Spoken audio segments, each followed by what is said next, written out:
Bueno, vamos a arrancar con el tema número 15, la acción en el delito. ¿Ya? Bueno, jóvenes, acá vamos a tomar en cuenta del delito, en realidad, ¿no? La teoría general del delito se denomina teoría general del delito porque toda la teoría que vamos a avanzar de aquí en adelante, referente a la acción, a la tipicidad, a guías, participación y otros temas, ¿no? Vamos a, es aplicable a todos los casos en concreto, ¿no? De acuerdo a la teoría que vamos a adaptar, como son las teorías que ya les he hecho mención, la causalista, finalista y funcionalista. Con eso vamos a ir adecuando, ¿no? Toda la teoría que va por eso yo les decía en las clases anteriores que esta teoría tiene que aplicarse por los jueces, fiscales, abogados en el momento en el momento de fundamentar la querella, la denuncia, en la fundamentación del caso, de la acusación y fundamentalmente la defensa del imputado, ¿no? ¿Cuál es la teoría que voy a utilizar para defender al imputado? ¿Cuál es la teoría que se va a utilizar para acusar en contra del abogado, en contra del imputado? ¿No ve? Entonces, toda esa teoría tiene la teoría, se tiene que aplicar, ¿no? En cada caso en concreto, hay que identificar, por ejemplo, cuando un hecho se puede considerar como delito doloso, culposo, ¿no? O cuando estamos frente en ausencia de alguno de los elementos genéricos del delito, ¿no? Por eso se habla de la teoría general del delito, es aplicable a todos los casos concretos de la vida real, de un hecho concreto, ¿no? Ahora bien, eso era la manera de introductoria, ¿no? Ya hemos dicho en las clases anteriores, cuando hemos definido el delito, ¿no? Hemos hecho la definición formal, definición dogmática del delito, ¿no? Y cuando hemos hecho la definición formalista, ya con una noción nominal formal del delito, ¿no? Hemos manifestado que el delito es toda conducta que se opone a la ley, ¿no? O también podemos decir, delito es toda acción prohibida por la ley bajo la amenaza de una pena, ¿no? Ahí en el concepto formalista hemos dicho que en ese concepto, ¿verdad?, se sustenta, ¿no?, en la ley, ¿no? La ley suministra el concepto del delito formal, ya así habíamos dicho, ¿no?, de los clásicos. Este concepto formalista lo habíamos complementado con Francisco Casar, la escuela clásica. Hemos hablado de Francisco Casar, ¿no?, de la escuela clásica, ¿no? Y dice, este autor Francisco Casara nos decía que delito es la infracción de la ley del Estado, promulgada, ¿no?, promulgada para la protección de los ciudadanos, ¿no? Eso nos decía, resultante de un acto externo, positivo, negativo, moralmente imputable, políticamente dañoso. Un conceptito, ¿no?, de Casara, Francisco Casara, ¿no?, un concepto formal. ¿Por qué les digo que es concepto formal? Porque igual Casara invoca la ley, es la infracción de la ley del Estado, dice, lista también, ¿no?, como las anteriores, ¿no? En primer lugar. En segundo lugar, habíamos hablado también en las clases anteriores de una noción o concepto dogmático del delito, ¿no? ¿No? Porque la definición filosófica del delito ya hemos manifestado que es abstracto dar una concepción, un concepto filosófico, ¿no?, salvo que podemos considerar los elementos filosóficos, considerando los elementos filosóficos del delito, también se podría dar, hemos dicho, ¿no?, como por ejemplo por ejemplo, delito filosóficamente hablando, ¿no? Vendría a ser el quebrantamiento de un deber, ¿no?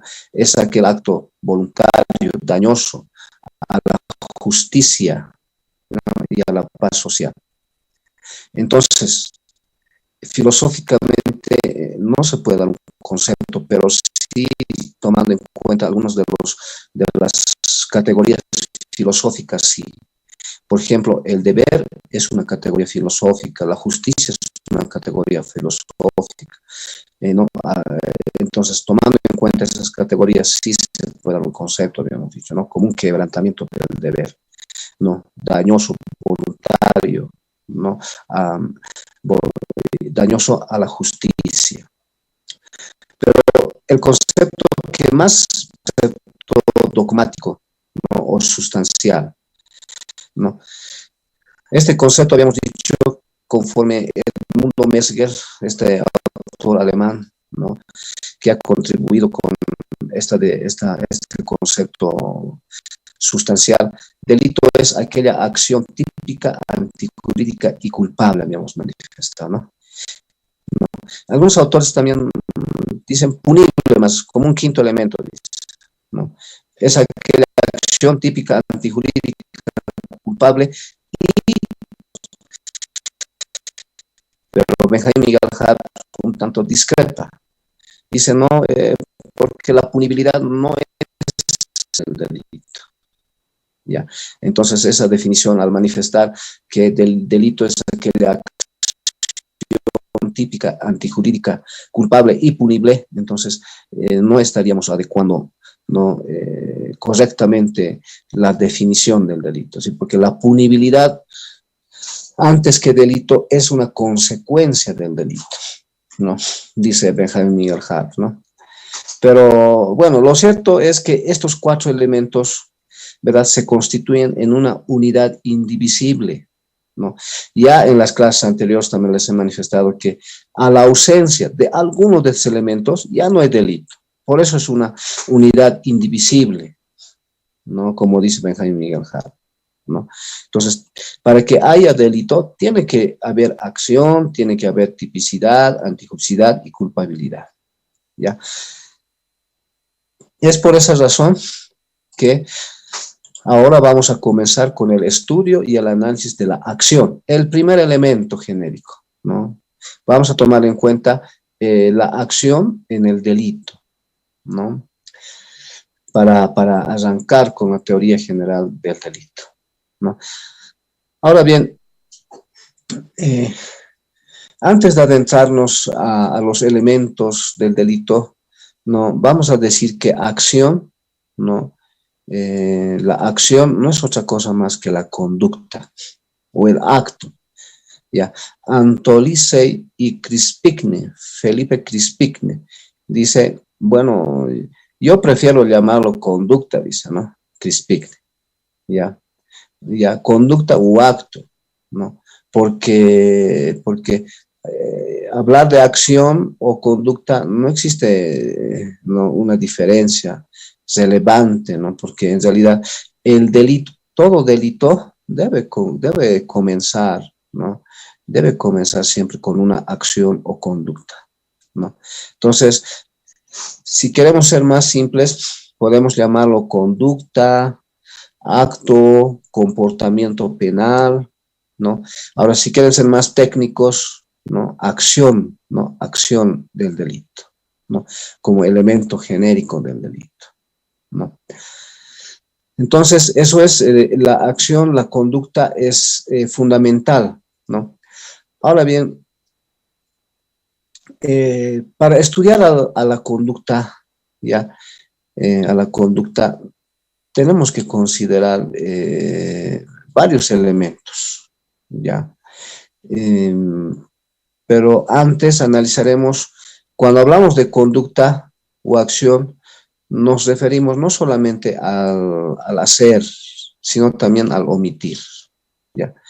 Porque cuando se habla de la acción como elemento genérico del delito, no nos estamos refiriendo solamente en la conducta comisiva o delito de comisión, ¿ya? o delito de hacer, sino también a los delitos de omisión, ¿no? Al delito omisivo, no hacer, ¿ya? Tiene ese, su lado negativo y su lado positivo. Su lado positivo, comisión. Su lado negativo, omisión. Y ya hemos explicado las clases anteriores, ¿no? ¿Cuándo estamos frente a un delito de comisión? Habíamos dicho, ¿no? Estamos frente a un delito de comisión, ¿no? Cuando la conducta, ¿no? Se materializa, ¿no? Y existe una prohibición de la ley, ¿no? Cuando existe una prohibición de la ley, ¿no? Y los delitos de omisión, ¿no? Son aquellas conductas, ¿no? Que consisten en la abstención de hacer lo que la ley manda, ¿no? Hemos dicho, ¿no? Hemos dado ejemplos de delitos de comisión, como el delito de robo, por ejemplo. La ley establece una prohibición, habíamos dicho, ¿no? El que se apropiare de un bien mueble ajeno con fuerza en las cosas será sancionado. Entonces hay una prohibición, pero a pesar de la prohibición, el agente del delito incurre en el hecho, ya estamos frente a un delito de comisión, porque se hace lo que la ley prohíbe, ¿no? Esta conducta se refiere al obrar, ¿no? No en contradicción a lo que la ley prohíbe, ¿no? Es decir, esos son los delitos de comisión. Ahora, los delitos de omisión, omitir, habíamos dado los ejemplos, varios ejemplos, de la omisión de socorro en un accidente de tránsito que se ha suscitado en una carretera. El chofer que ha ocasionado el tránsito tiene toda la obligatoriedad y el deber de socorrer, ayudar a los damnificados, víctimas, ¿ya? Pero no lo hace, incurre en el delito de omisión, no hacer, ¿no? Eso habíamos dicho. Entonces, la acción también refleja estos dos elementos, ¿no? Pero, sin embargo, nosotros vamos a darle un poco más de relevancia a los delitos de prohibición, ¿no? Y posteriormente vamos a estudiar también los delitos de omisión. Ahora bien, la acción en el delito, la acción tiene tres elementos fundamentales, ¿no? Primero, la manifestación de voluntad. Segundo, el resultado. Y posteriormente, nexo causal de la manifestación de voluntad y resultado. Esos son los elementos fundamentales, jóvenes, ¿ya? Y esto les digo porque cada una de nuestras acciones, ¿ya? Siempre van a tener un resultado, ¿no? Y siempre va a haber ese nexo causal también, de nexo causal entre manifestación de voluntad y resultado, ¿no? Porque nuestra conducta, nuestro comportamiento, sea cual fuera su naturaleza, va a tener un resultado, ¿ya?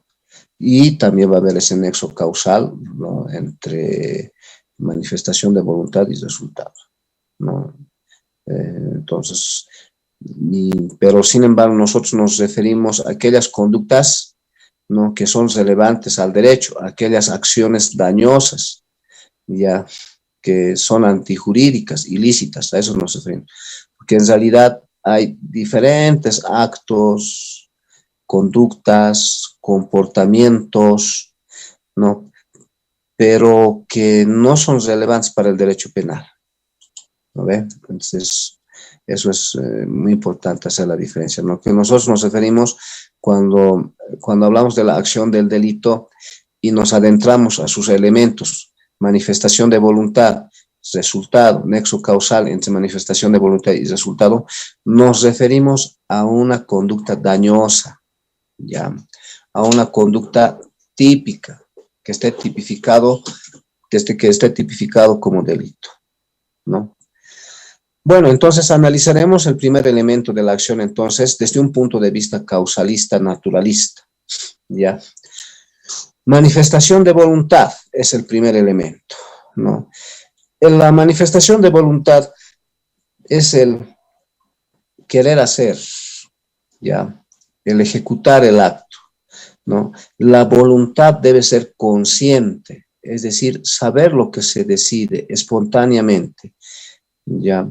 Y eso es uno de los elementos fundamentales, la manifestación de voluntad, ¿no? El querer hacer o el no hacer, ¿no? Y el resultado que consiste en el cambio del mundo externo causado por la manifestación de voluntad, ¿ya?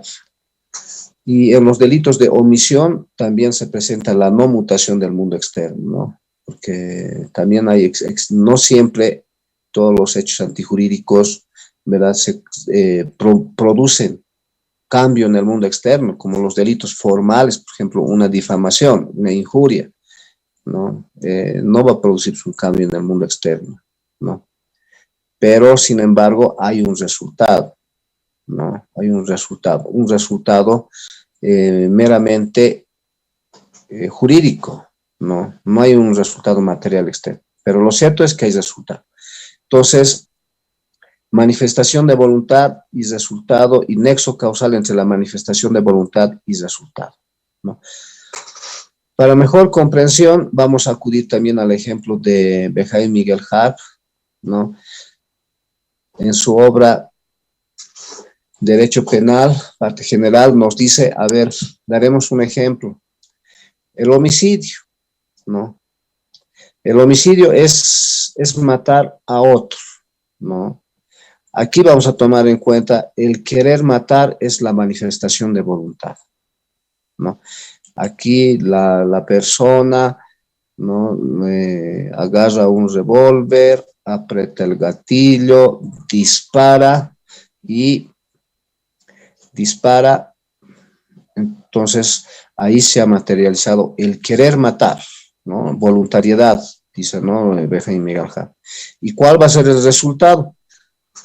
El resultado va a ser en que quita efectivamente la vida, ¿no?, a otra persona. Ese es el resultado, ¿no? Porque ha habido un cambio, una transformación, una mutación del mundo externo, ¿no?, que es la pérdida de la vida de la víctima, resultado, ¿no? Y el nexo causal, la relación entre la manifestación de voluntad, querer matar, y la extinción de la vida ajena, ¿no?, de la vida. Esos son los elementos, ¿ya? Y esto es muy importante, jóvenes, les digo, ¿no? Porque todas las teorías que han desarrollado Klaus Roxin, ¿no?, entre Edmundo Mesger, entre otros, este autor que ha fundamentado la teoría finalista, Hans Welsing, ¿no? Esos autores, ¿verdad? Toda su teoría va a regir en mérito a estos tres elementos. Manifestación de voluntad, resultado, nexo causal entre la manifestación de voluntad y resultado. Toda su teoría, ¿ya? Toda su teoría. La finalista, la causalista, la teoría de la imputación objetiva, la funcionalista va a tener como base estos tres elementos. Por eso es muy importante que tomemos en cuenta, porque cada uno de esos autores van a analizar a la conducta, ¿ya?, a la acción, tomando en cuenta estos tres elementos: manifestación de voluntad, resultado, nexo causal entre la manifestación de voluntad y resultado, ¿no? Y en muchos de ellos van a dar su enfoque, así por ejemplo la teoría finalista, cómo va a enfocar la conducta en mérito de estos tres elementos, la teoría causalista, cómo va a enfocar también el mérito de estos tres elementos, así, ¿no? Entonces, sobre esta base van a desarrollar una amplia teoría. Libros enteros se desarrollan, ¿no?, con esta teoría, con estos tres elementos, ¿no?, la manifestación de voluntad y resultado, ¿no? Por eso les decía en las clases anteriores que siempre, ¿ya?, siempre va a haber resultado. Toda nuestra conducta va a haber siempre un resultado, ¿no? Entonces, manifestación de voluntad, resultado, nexo causal, ¿no? Ahora bien, cuando hablamos de la manifestación de voluntad, y esto adentrándonos ya a estos elementos, ya, el agente del delito, en primer lugar, cuando incurre en el hecho criminal mediante un comportamiento, una acción o conducta, tiene que haber un acto de conciencia, ya, la expresión.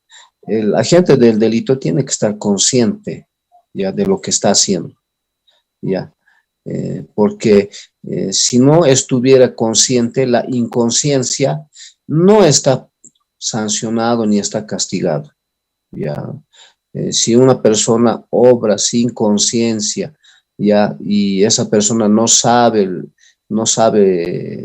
conoce, ya, o en su caso, no tiene la claridad de diferenciar, ya, lo bueno, lo malo, lo justo, lo injusto, ¿verdad?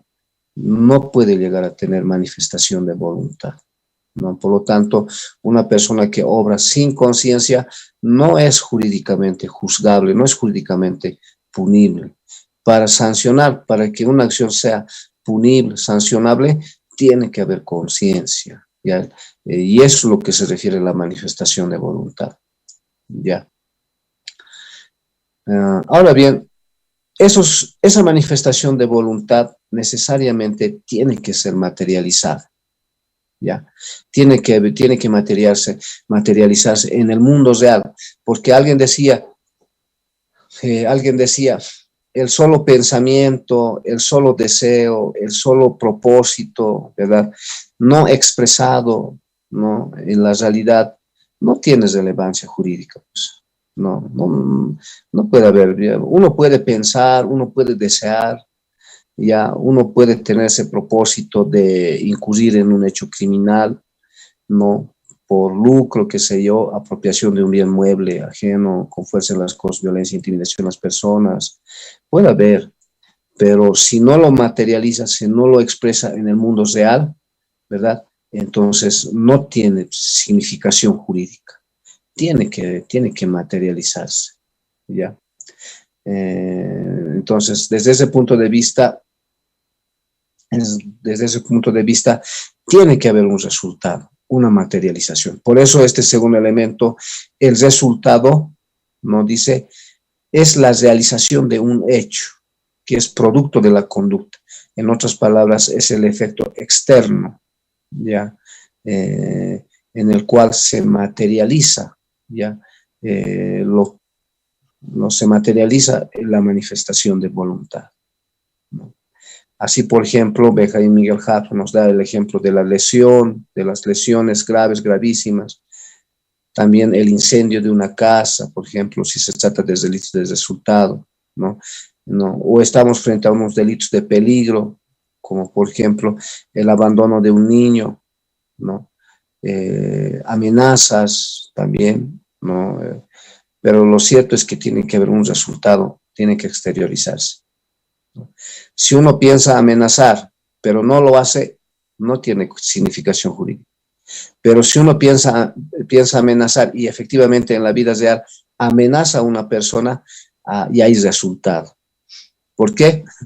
Porque la amenaza ha coartado la libertad psíquica de otro sujeto que es la víctima. Se dan cuenta, y eso vendría a ser el resultado. Por ejemplo, en la amenaza, ¿verdad? No hay un resultado material externo, porque cuando uno amenaza a otra persona, ¿verdad? Lo único que la víctima siente es que su libertad psíquica se encuentra, ¿verdad? Se encuentra limitada, ¿no? Se encuentra coartada, ¿no? Entonces ese es el resultado, ¿no? ¿Por qué? Porque tiene significación jurídica, porque en realidad por ahí efectivamente no hay un resultado material externo, pero sí tiene significación jurídica, ¿no?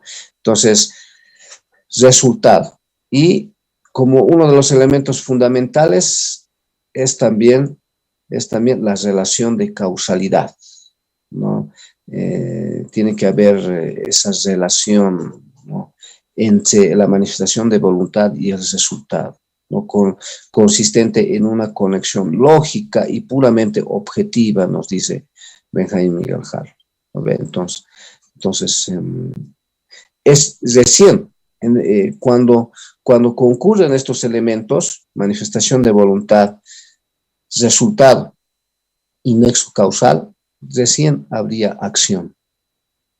Ya recién estaríamos frente a la conducta jurídicamente relevante en el ámbito del derecho penal. Esos son tres elementos, entonces, fundamentales. Y ya les decía, sobre esa base vamos a teorizar. Sobre esta base vamos a teorizar la teoría finalista y causalista y también la teoría de la imputación objetiva. Vamos a ir teorizando sobre estos tres elementos, ¿ya? Manifestación de voluntad, resultado y nexo causal entre manifestación de voluntad y resultado. Ahora bien, antes de adentrarnos a las otras teorías, hablaremos un poco de la acción positiva, ya de la conducta. Ya he manifestado que la conducta es el que da origen al delito, ya. Y nadie discute, ¿no ve? Porque siempre para que haya delito tiene que haber conducta, tiene que haber acción. Ahora bien, puede haber conductas en las cuales se frustren. Puede haber conductas en las cuales hayan culminado con un simple delitos tentados, o también puede haber conductas que se hayan consumado, ¿ya?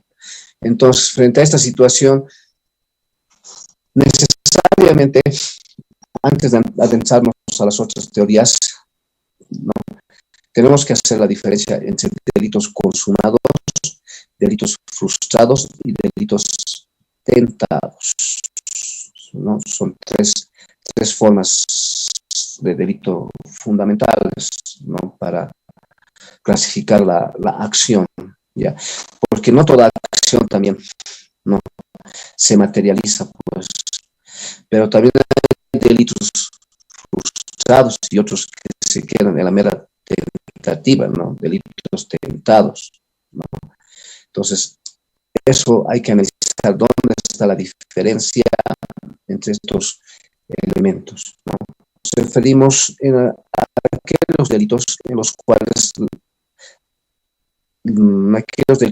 cuales hay un cambio en el mundo externo ya, ¿no?, los consumados, ¿no?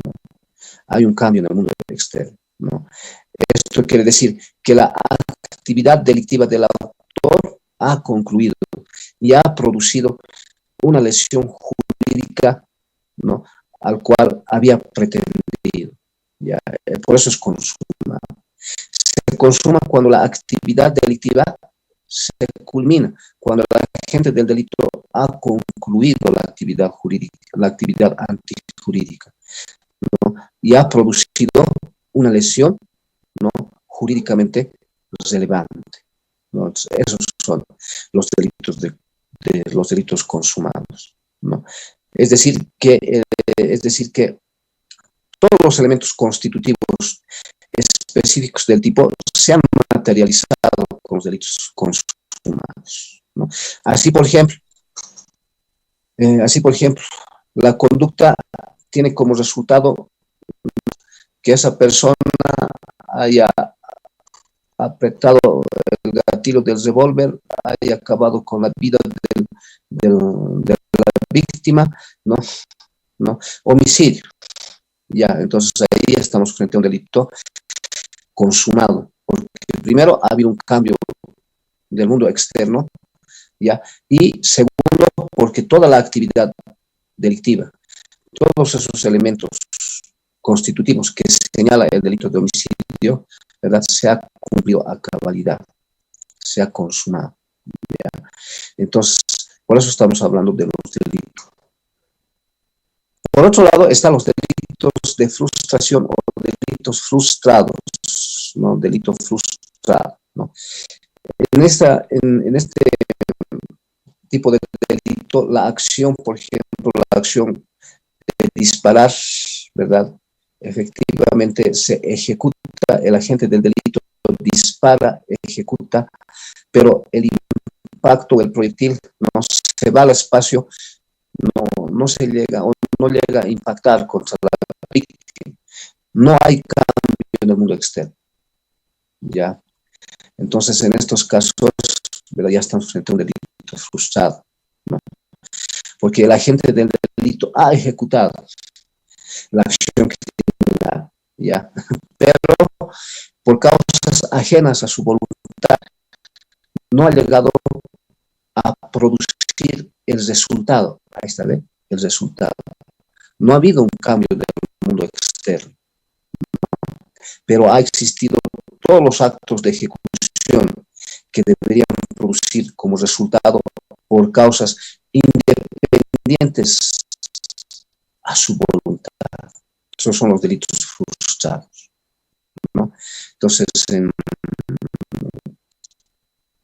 tiene otra naturaleza, es muy diferente al consumado, ¿no? Ahora bien, por otro lado, también están los delitos de tentativa, ¿no? Cuando hablamos de la gente del delito, no ha disparado, ¿no? No ha agarrado el revólver, no ha apretado el gatillo, ¿no? Pero, sin embargo, como dice Benjamin Miguel Hall, ¿verdad?, ha preparado todo el escenario para el delito. ¿Ya? ¿No? Hay acción. ¿Por qué? Porque simplemente ha existido ya una preparación del delito. Así, por ejemplo, el agente del delito ya ha debido seleccionar cuál ha de ser el revólver, el arma que va a utilizar. Tal vez un arma de fuego, tal vez un arma punzocortante, arma blanca, ¿no? Tal vez un arma contuso, ¿verdad? Ya seleccionó, ha preparado ya todo lo que quería, todo el escenario para el delito, ¿no? Pero no lo ha ejecutado, ¿no? Entonces, por eso estamos frente a un delito de tentativa. ¿Cuál es la diferencia con el delito de frustración o delitos frustrantes del delito? Ya ejecuta la acción criminal, como en el delito de homicidio, por ejemplo. Ha disparado, apretado el gatillo, ha ejecutado, pero por causas ajenas a su voluntad, no ha producido el resultado, que es el segundo elemento de la acción, ¿no? Entonces, no ha producido el resultado. Se constituye un delito frustrado, ¿no? En cambio, ha preparado todo lo necesario para la perpetración del hecho criminal. Esa es la diferencia entre delitos de frustración y delitos de tentativa, ¿no? Que difiere también de los delitos de consumo, de los delitos consumados, ¿no? Entonces, se dan cuenta, estas clasificaciones están intrínsecamente relacionados con la acción. ¿Por qué yo les digo? Porque en los delitos consumados, ¿no?, claramente se puede cumplir ya esos tres elementos que les he hecho, que les acabo de hacer mención. Entre la manifestación de voluntad y el resultado en los delitos de consumados. ¿Ve? Los delitos que ya son consumados, ha habido manifestación de voluntad, ha habido resultado y también ha habido nexo causal, como el ejemplo que les he dado, ¿no?, en los delitos consumados. En cambio, en los delitos frustrados y voluntad, ¿no?, pero no ha habido ya un cambio del mundo externo, no ha habido resultado. Ahí está el detalle.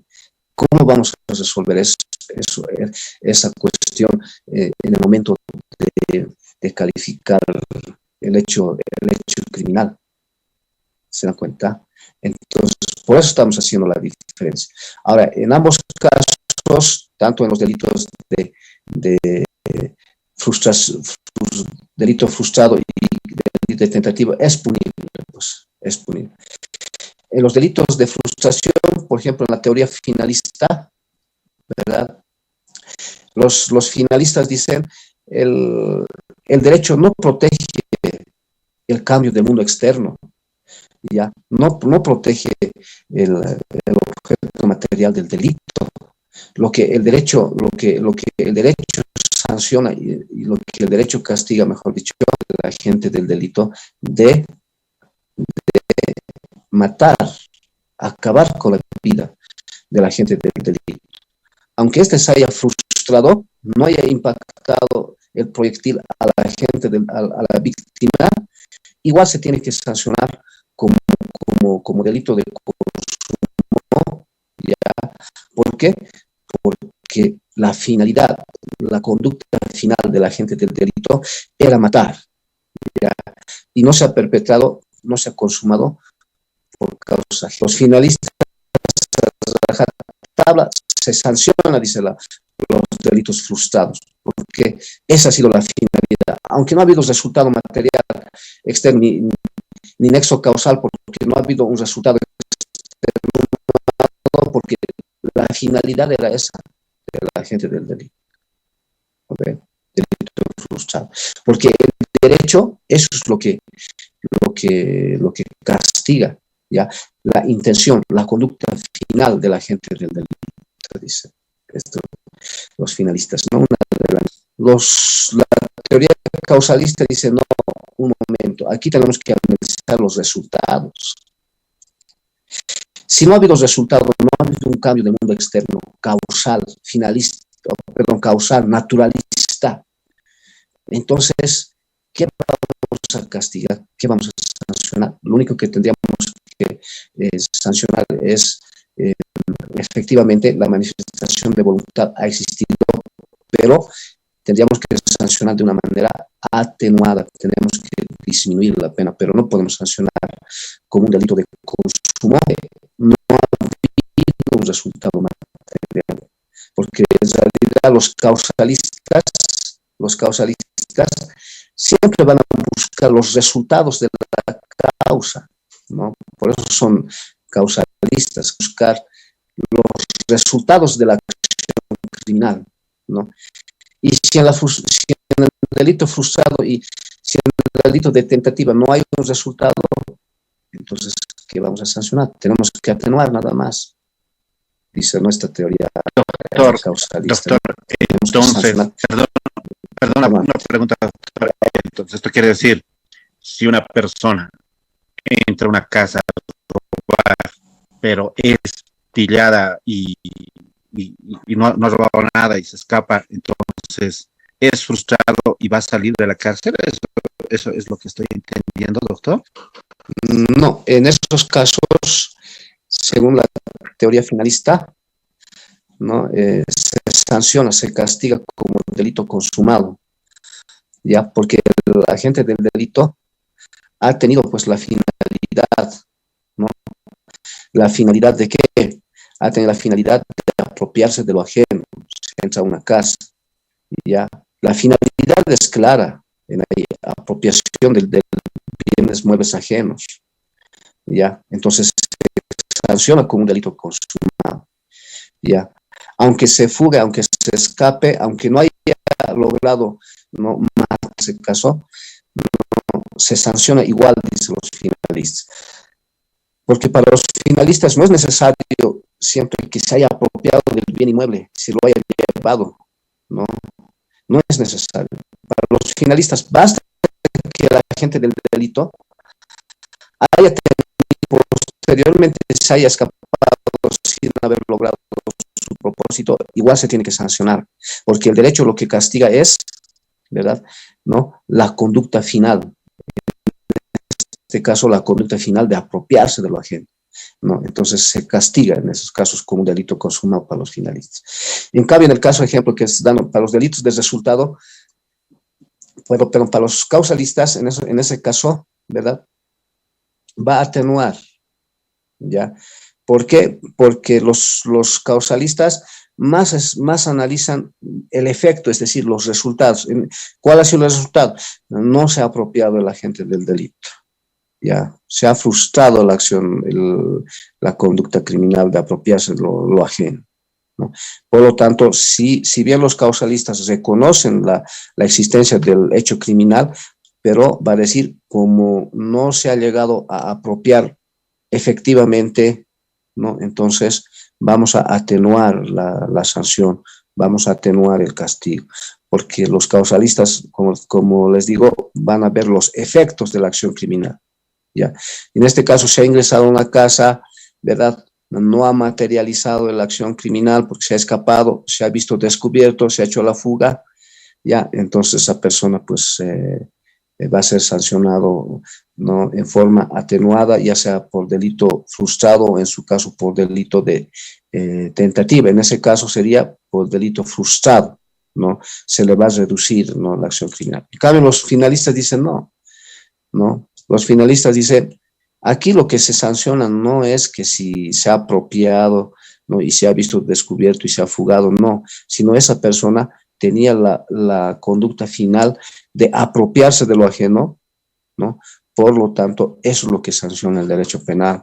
Eso es, por lo tanto, esa persona tiene que ser castigada como si hubiera cometido un delito de consumado, dice esta teoría, ¿no? Entonces, hay esas dos posiciones, ¿no? Pero más adelante vamos a hablar en tema aparte, teoría finalista, vamos a dar ejemplos, ¿no? En el tema número 16 vamos a hablar ya la teoría finalista del delito. Ahí vamos a explicar un poquito más, con más claridad, ¿no? Ahora le estoy dando un... Y doctor, última pregunta. ¿Y nuestro código penal, entonces, qué sería? ¿Finalista o consumista? Nuestro código penal es fundamentalmente finalistas, ¿ya? En la anterior legislación, en la anterior legislación era causalista nuestro código penal, ¿ya? Porque en la anterior legislación más se tomaba en cuenta los resultados y no la conducta final del agente del delito. Si ustedes analizan y dan lectura al artículo 14 del Código Penal anterior, ¿no?, dice, es delito doloso cuando los resultados antejurídicos han sido queridos o previstos, ratificados por el agente, o cuando es consecuencia necesaria de su acción, consecuencia necesaria de su acción. Es decir, era causalista porque ellos analizaban más los resultados, los efectos de la acción criminal, ya. Por eso era causalista en el anterior código, ¿no? En cambio ahora, eso estamos adelantando un poco, ¿no?, tema. En cambio ahora el artículo 14 también, ¿no?, del Código Penal ha cambiado. Dice, actúa dolosamente el que realiza un hecho previsto en un tipo penal con conocimiento y voluntad. Para ello es suficiente que el autor considere seriamente posible su realización y acepte esta posibilidad. Es decir, aquí ya no dice pues las consecuencias de su resultado, ¿no?, sino aquí dice que tiene que analizar previamente, ¿ya? Con conocimiento y voluntad. Es suficiente que el autor considere seriamente posible su realización. Es decir, según la teoría finalista, todas las conductas humanas siempre van a tener una conducta final. No hay conducta sin finalidad, dice, ¿no?, Hans Welsén, ¿no? Y por lo tanto, los finalistas, no van a analizar los resultados de la acción, sino los finalistas lo que van a analizar los actos previos al delito, porque los finalistas dicen las conductas o hechos previos al delito de la gente han tenido que seleccionar los medios para perpetrar el hecho criminal, han tenido que analizar el pro y la contra, han tenido que analizar las conductas concomitantes, ¿no? En el caso del robo, por ejemplo, ¿no?, el agente del delito ha tenido que analizar por dónde va a entrar, cómo va a entrar a un domicilio ajeno, qué instrumentos, qué medios va a utilizar, conductas previas. Final, su conducta ya estaba previsto, una conducta final ontológica, dicen los finalistas, ¿no? Por eso los finalistas dicen, hay que analizar las conductas previas a la acción criminal, ¿ya? Porque esos son los que nos dan datos, qué finalidad había tenido el agente del delito, ¿no? En cambio, los causalistas dicen, no, tenemos que analizar los resultados, es decir, los hechos posteriores a la acción criminal, los resultados, los efectos de la acción criminal, dicen los causalistas, ¿no? Pero vamos a analizar un poco más profundo. ¿Sí? ¿Alguna pregunta? Marquito, adelante, sí, Marco. Doctor, gracias. Es sumamente interesante, ¿no?, estas teorías, toda vez de que también tendríamos que analizar lo que tiene que ser la flagrancia. toda vez de que se considera en flagrancia un inmediatamente antes, en el momento y un inmediatamente después, ¿no? Por ejemplo, el artículo 210 del Código Penal nos refiere a lo que es conducción peligrosa, y muchas veces creo que en el Ministerio Público se hace un análisis únicamente finalista, puesto que si no hay un resultado por una conducción bajo influencia de bebidas alcohólicas, muchas veces no se considera como conducción peligrosa, doctor. Si podríamos hacer tal vez un poco un análisis dentro de estas dos teorías, la causalista y la finalista, doctor. Gracias. Sí, efectivamente, ¿no? En este caso de la conducción peligrosa de vehículo, por ejemplo, ¿no? Generalmente, como tú dices, aplican la teoría finalista, ¿no? Las conductas previos, ¿no? A la acción criminal, ¿no? Pero también hay que analizar, ¿no? Lo que es la teoría causalista, los resultados de la acción criminal. ¿Qué resultados ante? No, por eso yo un tanto me extrañaba, ¿no? Que algunos penalistas todavía ya no le dan valor, creo, a la teoría finalista, perdón, a la teoría causalista, ¿no? Y más se van a la teoría finalista, ¿no? Pero sin embargo, es fundamental la teoría causalista porque los naturalistas, ¿no? También analizan, ¿no? Los resultados de la causa, es decir, de la conducta, causa y efecto naturalista, ¿no? ¿No? ¿Qué resultados ha producido esa acción criminal? Es fundamental analizar eso, ¿no? Y no solamente atenernos a la finalista, ¿no? Claro que es una teoría fundamental, la finalista, ¿no? Es esencial. Es más, nuestro código, como les decía, el artículo 14 del Código Penal ha adoptado la teoría finalista, pero ello no significa que vamos a hacer a un lado a la teoría causalista, porque la mayoría de los hechos criminales se descubren, ¿no? Mediante el estudio, el análisis de los resultados del delito. ¿Está bien? Como por ejemplo, ahí está en un delito de violación, por ejemplo, cabello, ropa, si ha habido violencia, vidrios rotos, si ha habido tal vez saliva, sangre, etcétera. Los resultados. Hay que analizar los resultados, ¿no? de la acción criminal para el descubrimiento del delito y delincuente. Teoría causalista. En cambio, los finalistas dicen, no, a ver, conductas previas, porque se puede determinar cuál había sido la finalidad del agente del delito, ¿no? Así, por ejemplo, si vamos a analizar otro ejemplito de la enfermera, ¿no? De la enfermera que ha inyectado, ¿no? Al paciente, ¿no? Para curar, ¿no? Pero que sin embargo, como efecto de esa inyección, el paciente fallece, ¿ya? Teoría causalista, también aquí tiene su pro y su contra. La teoría causalista dice que la enfermera sería culpable. En este caso, la enfermera se le tendría que atribuir delito de homicidio. ¿Ya? ¿Por qué? Porque hay un resultado externo, un resultado material externo. ¿Cuál es ese resultado material externo? El paciente fallecido, como consecuencia de la inyección que ha sido suministrada por la enfermera.